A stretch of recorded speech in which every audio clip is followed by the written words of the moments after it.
오늘도 거룩과 복된 주일 이 귀한 예배 자리에 나오신 우리 모든 성도님들을 축복하며 오늘 우리에게 말씀하시는 하나님의 귀한 은혜가 가득하며 그 말씀의 은혜로 한 주간 힘찬 삶을 살아갈 수 있기를 소망합니다.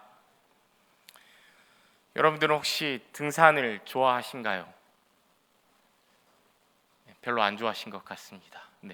저도 등산을 그렇게 좋아하지는 않는데요. 근데 요즘에 사람들을 보니까 특별히 등산을 많이 하고 또 러닝을 많이 한다라는 것을 보게 됩니다. 건강에 그만큼 좋은 운동이기 때문에 그럴 것입니다. 그런데 우리가 등산을 하면 험한 산을 오르게 되면 등산에 필요한 가이드가 꼭 필요하기 마련입니다. 등산로를 안내하는 표지판부터 시작해서 잡고 올라갈 수 있는 로프든지 여러 안내들이 필요한 것입니다. 그런데 만일 이러한 안내가 없다라면, 이런 안내가 없이 험한 산을 오르게 된다면 어떻게 될까요? 위험에 빠질 수 있고 길을 잃어버리기 마련입니다. 목적지까지, 정상까지 올라갈 수 없게 될 것입니다. 인생이라는 산을 오를 때에도 마찬가지지 않을까 싶습니다. 우리의 인생을 안내할 표지판, 등산 가이드, 밧줄, 이런 것들이 우리의 인생 가운데서도 분명하게 필요한 것입니다.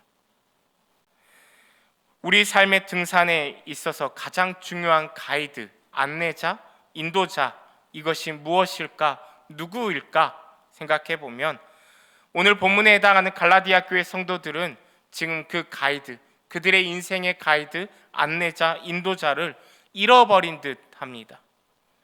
거짓 교사들이 잘못된 인도자, 잘못된 가이드, 잘못된 안내자를 제시하고 있는 것입니다.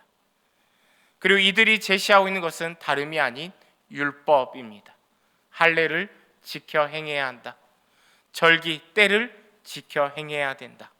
이처럼 행함의 율법을 강조하고 그것이 안내자이고 그것이 구원이다라고 말하고 있는 것입니다.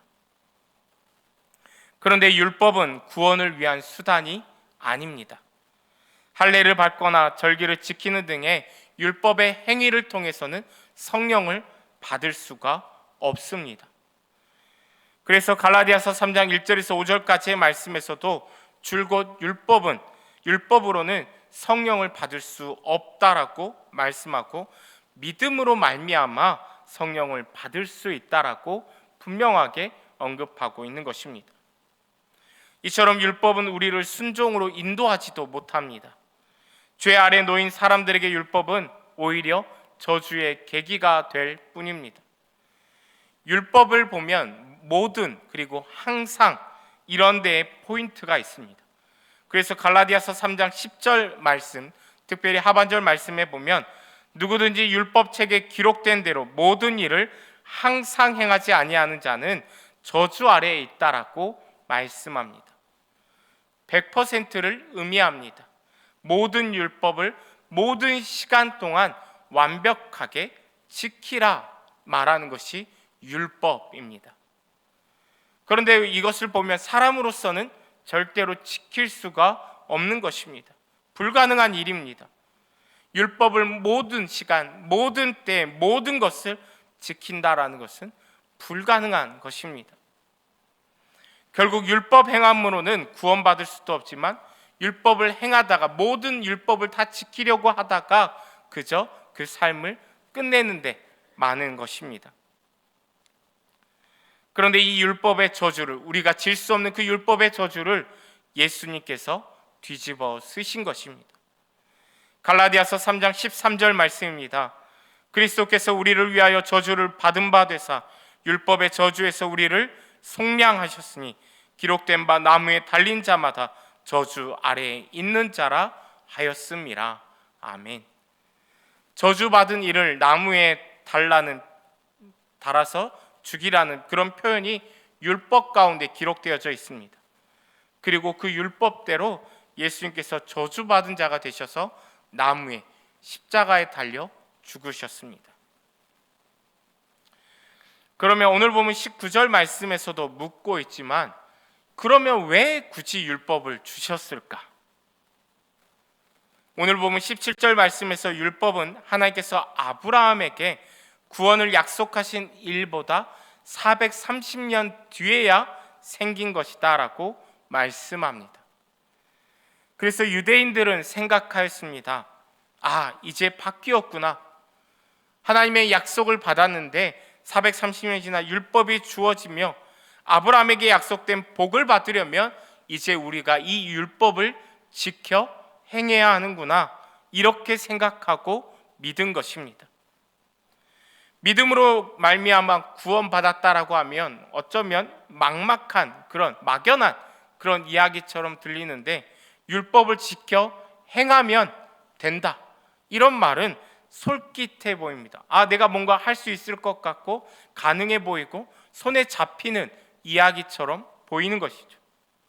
그래서 유대인들이 그리고 이스라엘 백성들이 이 율법을 지켜 행하는 데 몰두하며 살아갔던 것입니다. 그리고 오늘 보면 19절 말씀에서 이어서 하는 말씀을 보면 범법함으로 더하여졌다라고 말씀합니다. 율법이 범죄 때문에 나중에 더해졌다라는 그런 표현인 것입니다. 범죄가 자꾸 발생하니까 그것을 막기 위해서 율법을 주셨다라고 보는 것이죠. 일반적인 법 또한 그러한 목적, 그 목적이 범죄를 억제하고 사회 질서를 유지하고자 하는 데 있습니다. 이스라엘 내에서도 이 율법은 하나님의 백성으로서 이스라엘이 유지해야 할 종교적이고 그리고 사회적 관계를 규정하는 것입니다. 그래서 시편 1편 1절과 2절 말씀에 복 있는 사람은 악인들의 꾀를 따르지 아니하며 죄인들의 길에 서지 아니하며 오만한 자들의 자리에 앉지 아니하고 오직 여호와의 율법을 즐거워하여 그의 율법을 주야로 묵상한다라고 말씀합니다. 악인의 길을 걷기보다 율법을 즐거워하며 그 율법의 길을 걸어가야 된다라고 말씀하고 있는 것입니다. 시편 119편 9절 말씀은 청년이 무엇으로 그의 행실을 깨끗하게 하리까라고 물을 때 주의 말씀만 지킬 따름입니다. 주의 율법만 지킬 뿐입니다.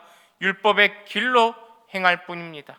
그 행실을 깨끗하게 하며 범죄를 피하고 하나님께만 순종하며 살고자 한다, 이렇게 고백하고 있는 것입니다. 이처럼 유대인들은 율법을 전적으로 신뢰하였습니다. 그리고 이러한 율법을 자신들이 모두 그리고 모든 시각에 지킬 수 있다 생각하였습니다. 그런데 사도 바울은 죄 아래에 놓인 인간이기에 율법을 다 지킬 수 없다라고 보았던 것 같습니다. 게다가 과거 이스라엘의 역사를 보면 순종보다는 불순종의 역사가 더 많았습니다. 율법을 받고 율법을 통해서 하나님의 뜻을 깨닫기는 하였지만 그 하나님의 뜻대로 말씀대로 율법대로 순종하는 삶으로 계속해서 살아가느냐, 그렇지는 아니하였다라는 것이죠. 그래서 로마서 2장 18절 이하의 말씀에서 사도 바울은 유대인으로 율법의 가르침을 받아서 하나님의 뜻을 잘 알고 그리고 가장 선한 일을 분간할 줄도 안다라고 말씀합니다. 그런데 거기서 그치지 않고 율법을 자랑하면서도 왜 율법은 지키지 않느냐, 왜 율법을 어겨서 하나님을 욕되게 하느냐라고 묻고 있습니다. 유대인들이 율법을 듣기는 하지만 그 율법을, 하나님의 말씀을 실천하지는, 행하지는 않았음을 철저하게 비판하고 있습니다. 그러면 이렇게 보았을 때에는 율법이 범죄를 억제했다라고 볼 수는 없는 것입니다. 율법이 생겨서 범죄함이, 불순종이 사라졌느냐? 그렇지는 않다라는 것이죠. 선한 삶으로 유도하였다라고 말하기도 어렵습니다. 오히려 율법을 지키지 않는, 순종하지 않는 이러한 것을 볼 때 율법은 정죄하고 그들에게 언약의 저주를 선포하고 있는 것뿐이라고 보여지는 것이죠. 그래서 오늘 보면 앞에 있는 갈라디아서 3장 10절 말씀에서 사도 바울은 무릇 율법 행위에 속한 자들은 저주 아래에 있다라고 말씀합니다.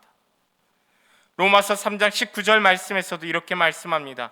우리가 알거니와 무릇 율법이 말하는 바는 율법 아래에 있는 자들에게 말하는 것이니 이는 모든 입을 막고 온 세상으로 하나님의 심판 아래에 있게 하려 함이다. 이렇게 말씀합니다. 율법이 생명으로 이끄는 생명의 수단이 되는 것이 아니라 저주의 근거가 된다라고 말씀하고 있는 것이죠. 오히려 율법의 저주에서 우리를 건져내신 분은 우리 율법의 행함이 아니라, 그리고 우리 자신이 아니라, 율법이 아니라 오직 예수 그리스도이심을 말씀합니다.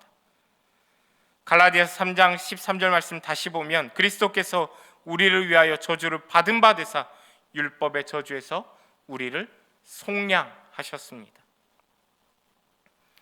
오늘 보면 15절 말씀에서도 사람의 언약이라도 정한 후에는 아무도 폐하거나 더하거나 하지 못한다라고 말씀합니다. 일반 상식적으로도 사람의 약속, 사람의 특별히 유언과도 같은 것은 아무도 폐하거나 더하거나 수정할 수가 없다라는 것입니다. 수정을 하고 싶어도 수정을 할 수 있는 방법은 본인이 적법한 절차에 거쳐서 수정할 수 있는 것입니다. 그러나 하나님께서 하신 약속은 고칠 필요가 없는 것입니다. 왜냐하면 하나님은 완전하신 분이시고 실수하지 않으신 하나님께서 약속하신 것이시기 때문입니다.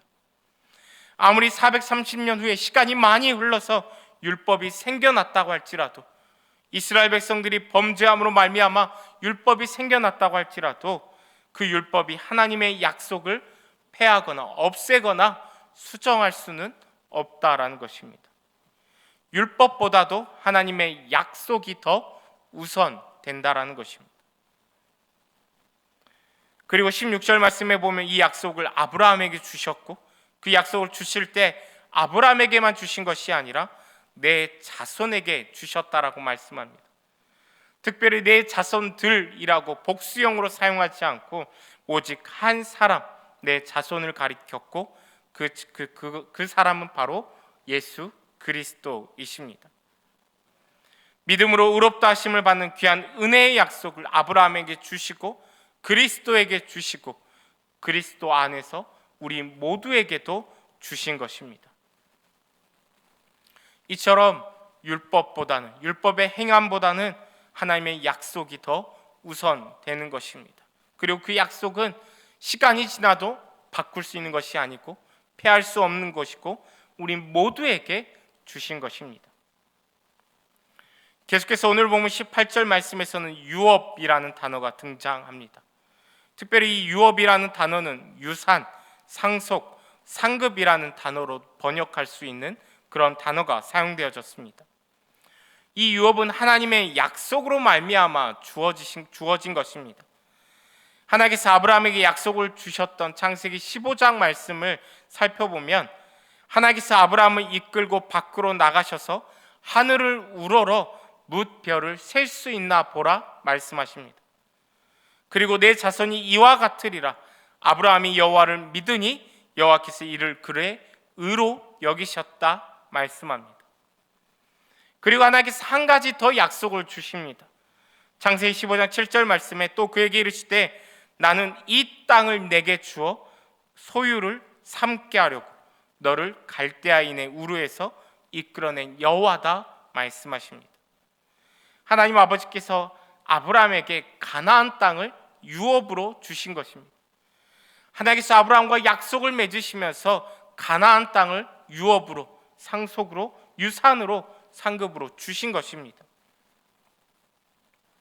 그때 아브라함은 창세기 15장 8절 말씀에서 주 여호와여 내가 이 땅을 소유로 받을 것은 무엇으로 알겠습니까? 라고 묻습니다. 그러자 주님께서는 3년 된 암염소와 3년 된 순양과 산비둘기, 집비둘기 새끼를 가져오라 말씀하십니다. 재물을 가져오라 말씀하시는 것이죠. 아브라함은 이 말씀을 듣고 그 모든 것을 가져다가 그 중간을 쪼갭니다. 재물의 중간을 가운데를 쪼개고 그 쪼갠 것을 마주대하여 놓습니다. 이렇게 하는 것은 당시의 약속, 언약을 맺을 때, 특별히 왕과 신하가 그리고 나라와 나라가 언약을 맺을 때 그 충성을 맹세하고 계약하며 맺을 때 행했던 일반적인 방식입니다.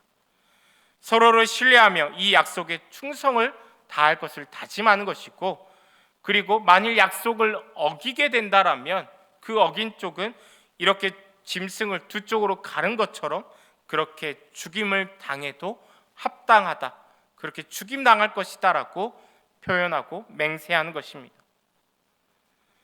그런데 아브라함이 이렇게 하나님과 언약을 맺을 때 아브라함이 이렇게 준비를 해 놓았는데, 창세기 15장 12절 말씀에 보면 아브라함은 깊은 잠에 들었다라고 말씀합니다. 다 준비해 놓고 아브라함은 잠이 든 것입니다. 그리고 창세기 15장 17절 말씀에 보면 타는 횃불이 그 쪼갠 고기 사이를 지나갑니다. 여기서 이 횃불은 여호와 하나님을 가리킵니다. 즉 하나님께서 아브라함에게 주신 약속 가운데 하나님께서만 그 약속 가운데로 지나가셨다라는 것입니다. 아브라함은 지나가지 않았습니다. 언약을 맺는 두 당사자가 다 지나가야 되는데 아브라함은 지나가지 않고 여호와 하나님만 지나갔다라는 것입니다. 이것은 이 약속은 아브라함에게는 의존되지 않는다라는 것입니다. 오직 여호와 하나님께만 이 약속의 책임과 의무가 달려 있다라는 것을 보여주는 것이죠. 하나님의 언약적 약속에는 그 어떤 순종을 요구하시지 않습니다. 모든 율법을 지켜야 구원받는다는 것이 말이 되지 않는다라는 것을 하나님께서 몸소 보여주신 것입니다. 우리가 무언가 행함으로 구원받을 수 있다, 내가 뭔가 해야지만이 구원받을 수 있다는 것이 아니라 전적인 하나님의 은혜로, 하나님의 책임으로 우리가 구원받을 수 있다 말씀하시는 것입니다. 우리가 흔히 처음 신앙생활을 할 때면 하나님의 그 은혜의 감격이 큽니다. 오직 하나님의 은혜임을 깨닫고 저주받아 마땅한 나를 대신해서 예수님께서 대신 십자가를 지시고 구원하셨다라는 그 은혜가 감격으로 느껴집니다. 그런데 신앙생활을 계속 하다 보면 자꾸 이 시선이 바뀌게 됩니다. 이 시선이 어디를 향하느냐? 나 자신에게로 향해 가는 것이죠. 나의 노력을 보게 되고 내가 행한 것, 내가 쌓아온 커리어를 보게 됩니다. 내가 얼마나 많이 말씀을 지키고 행했나, 내가 얼마나 종교적인 행위로 많이 행하며 살아왔나, 남들과 비교했을 때 나는 이 정도로 행했다, 이러한 모습들을 더 보게 된다라는 것입니다.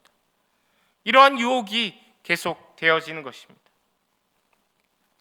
그리고 그렇게 살아내지 못했을 때, 말씀대로 지키지 못했을 때 그 삶 가운데는 불안과 죄책감이 스며들기 시작하는 것입니다. 성도님들을 만나고 신방하면서 종종 듣는 이야기가, 이전의 삶의 자리에서 정말 열심히 봉사하셨는데 지금은 이런저런 상황으로 봉사를 잘 못하고 있습니다. 너무 죄송합니다. 너무 미안합니다. 이렇게 이야기하시는 것을 종종 듣습니다. 봉사를 하지 못한다고, 행하지 못한다고 죄책감을 갖게 되는데, 이것은 하나님의 말씀, 하나님의 그 언약의 약속에서 봤을 때는 옳지 않은 그런 마음이다라는 것이죠. 앞에서도 이야기했지만 율법은 그 모든 것을 항상 지키도록 합니다. 즉 우리에게 모든 행함을 강조하는 것입니다. 지금도 이러한 율법의 길, 행함의 길이 우리에게 강력한 유혹이 됩니다. 내가 노력해서 뭔가를 이루어내겠다, 내가 해보겠다, 이러한 것들이 우리를 여전히 유혹하고 있는 것입니다. 그리고 내가 그렇게 해내지 못하면 불안하고 죄책감을 갖게 된다는 것이죠. 저도 목회를 시작하면서 지금도 여전히 이런 유혹이 저에게 강력합니다. 그리고 처음에는, 이전에는 더 심했던 것 같습니다. 말로는, 입술로는 하나님의 은혜입니다 라고 말하지만, 그렇게 하나님만을 의지합니다, 내 힘으로는 한 것 하나 없습니다, 이렇게 고백하지만 돌아보면 다 내 힘으로 하고 있습니다. 다 내가 해내고자 애쓰는 그런 삶, 그런 모습을 보이고 있는 것입니다. 내가 이것도 하고 저것도 하고 잘하지 못하지만 내가 많은 것을 감당하고 그렇게 수고하면 하나님께서 복 주시겠지. 내가 이렇게 해야지 하나님이 복 주시겠지. 그리고 사람들이 인정해 주겠지. 이런 유혹들이 여전히 강력하다라는 것입니다. 많이 힘을 뺀다라고 하지만 그럼에도 불구하고 여전히 힘이 들어가고 내 힘으로 내가 하고자 하는 것입니다. 우리나라 민속 신앙에 보면 맑은 물이 신앙의 대상이 되기도 합니다. 그래서 정한수라고 하는 물을 떠놓고 가족의 건강과 그 화목 등을 신령에게 기원하는 것이죠. 특별히 정한수를 떠놓고 기도할 때에는 정성을 들여서 물을 떠놓고 그리고 간절히 특별히 새벽 시간이라든지 이런 시간에 간절하게 기도하는 것입니다. 사람의 노력, 정성이 들어가는 것이죠. 또한 우리나라 불교에 보면 108배가 있습니다. 여러 가지 이야기했지만 108번뇌를 끊고 성장하려는 의미로서 수행적인 행위 의미가 강한 행위라고 합니다. 과거 우리나라의 서동각 박사라는 분이 9살 때부터 우연히 신문에 실린 부처님 상을 오려놓고 3배를 올린 이후에 하루도 거르지 않고 부처님 전에 예불과 독경 그리고 108배를 올렸다라고 합니다. 이처럼 인간의 행위, 뭔가를 많이 쌓아나가는 행위, 그러한 정성을 중요시하는 것입니다. 그래야만 신이 그 간절함을, 그 정성을 보고 복을 베풀고 깨달음을 얻게 된다라고 보는 것이죠. 그러나 예수 그리스도의 길은 다르다라는 것입니다. 창세기 15장에서도 하나님께서 이 언약을 맺으시면서 쪼갠 고기 사이로 하나님만 지나가신 것, 이것은 이 언약을 지키지 않았을 때, 이 언약을 행하지 않았다라고 해서 죽는 것이 아니라 대신해서 하나님이 죽으시겠다, 하나님이 책임지시겠다, 이렇게 대신 죽어주시겠다라고 말씀하시는 것입니다. 그리고 예수 그리스도께서 십자가에서 죽으심으로 이 언약을 완성하신 것입니다. 예수님께서 흘리신 대속의 피는 제물의 쪼개어짐과 동일한 단어가 사용되어졌습니다. 대속의 피와 쪼개어졌다라는 게 같은 단어입니다. 이처럼 주님께서 언약을 친히 다 이루셨습니다. 오늘 보면 18절 하반절 말씀에 그러나 하나님이 약속으로 말미암아 아브라함에게 주셨다라고 말씀합니다. 여기서 이 주신 것이라는 단어가 탕감하다, 베풀다라는 의미를 가진 단어로 그 어근은 바로 카리스, 은혜에 해당하는 단어입니다. 즉 하나님께서 약속으로 주신 그 은혜로 구원받았다라고 말씀하시는 것입니다. 율법을 행함으로 그 모든 것을 지킴으로 항상 행하여서 구원받은 것이 아니라 하나님의 은혜로, 하나님의 사랑으로 우리가 구원받았다라고, 그렇게 아버지께서 우리에게 주신 것이다라고 말씀하십니다. 율법에 보면 제사가 또 나오죠.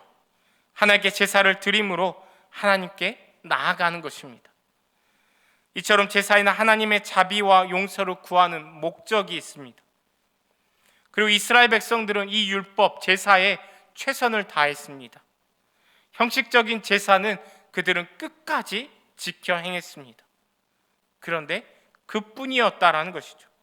삶에서는 하나님께 순종하며 삶의 제사, 삶의 예배는 나타나지 않았다라는 것입니다. 어쩌면 한국교회도 이런 모습이 나타나고 있는 것은 아닌지, 그리고 우리의 삶의 자리도 이런 모습을 보여주고 있는 것은 아닌지 우리가 생각해 보아야 할 것입니다. 그저 의무감으로 형식적인 것, 행함에만 치중하며 정작 중요한 하나님의 은혜, 삶의 자리에 나타난 것들은 잃어버리고 있지는 않는지 우리가 생각해 봐야 할 것입니다. 미가서에서는 어떻게 제사를 드리면 하나님께 기뻐하실까 고민하는 사람들의 이야기 가운데 이렇게 미가서 6장 6절과 7절 말씀합니다.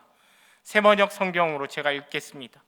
내가 주님 앞에 나아갈 때, 높으신 하나님께 예배드릴 때 무엇을 가지고 가야 합니까?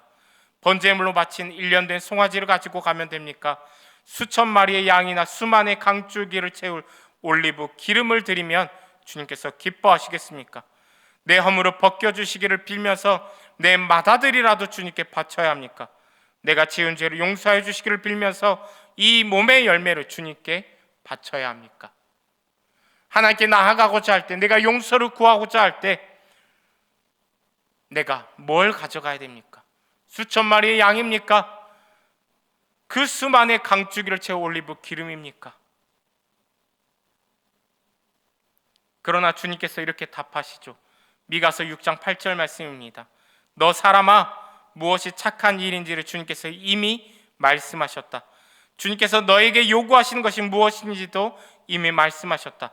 오직 공의를 실천하며 인자를 사랑하며 겸손히 내 하나님과 함께 행하는 것이 아니냐. 공의를 행하고 신실한 사랑을 행하는 것이다 말씀합니다. 그러면서 겸손히 내 하나님과 함께 행하는 것을 말씀합니다.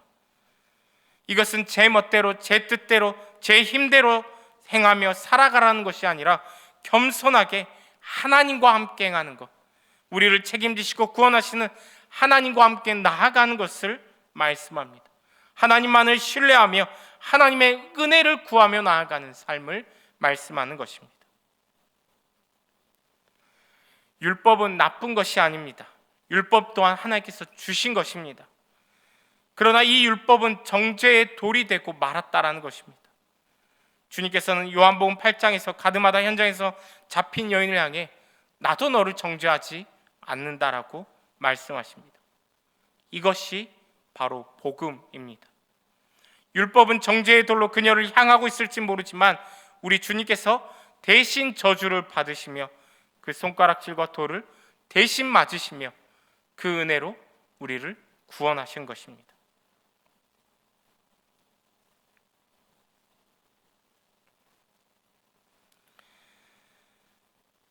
사랑하는 우리 모든 예배자 여러분, 여러분들은 어떤 길을 걸어가고 계십니까?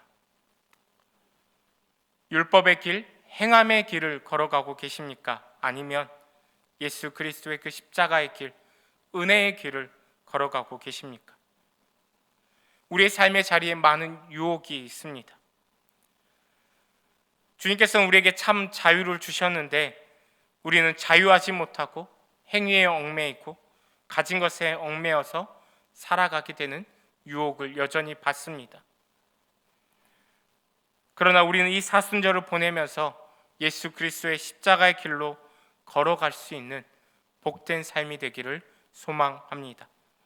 우리의 마음의 중심이 오직 주님을 향하여서, 사람을 향하여 보며 시기하며 비교하며 나는 이 정도 했다, 아니 난 이렇게 부족하구나 죄책감을 갖는 것이 아니라 나의 온 마음으로 주님을 사랑하는 삶, 주님과 깊은 교제를 이루며 주님 뜻을 이루어가는 삶, 그러한 복된 참 복음의 삶을 살아갈 수 있는 저와 여러분들이 다 되기를 소망합니다.